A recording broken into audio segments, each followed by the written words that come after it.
এই দেখুন বাংলাদেশ, একদিকে গান বাজতেছে আরেকদিকে আজান দিতেছে, কনসার্ট হইতেছে। কনসার্ট বাংলাদেশে কনসার্ট হয়, আজান দেয় যখন তখন। একদিকে আজান হইতেছে আরেকদিকে ওরা গান গাইতেছে, আবার কয় জোরে হবে। এটা হচ্ছে বাংলাদেশ ভাই। আজান হইতেছে, কারো শব্দ মানে কারো কানে শব্দ যায় না আজানের।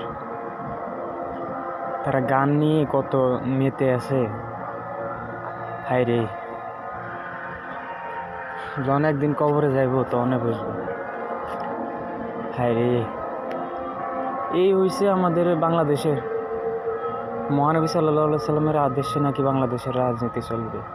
আর অথচ দেখেন, একদিকে আজান হইতেছে আরেকদিকে গান বাজতেছে, এখনো থামে না। এর গান মানে কয় থামে না। আল্লাহ তারা হেদায়েত করুক।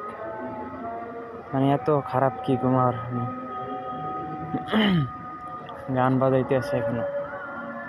হায় রে, দেখেন আজান হইতেছে, এশার আজান, আর ওরা গান কইতেছে বৈশাখী। এই কনসার্টগুলোরে সবগুলোর বয়কট করা দরকার। বাংলাদেশে এসব কনসার্ট যেন না হয়, একবার বয়কট করে দেওয়া দরকার। আর না হলে একবারে আসার পরে তারা যেন এগুলা করে।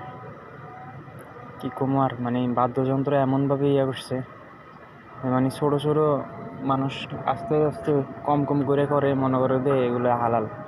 আসলে এগুলো বিশাল পাহাড় পরিমাণ জমা হইতেছে, এগুলা কেউ বুঝতেছে না। আল্লাহ সবারই হেদায়েত দান করুক, আমিন।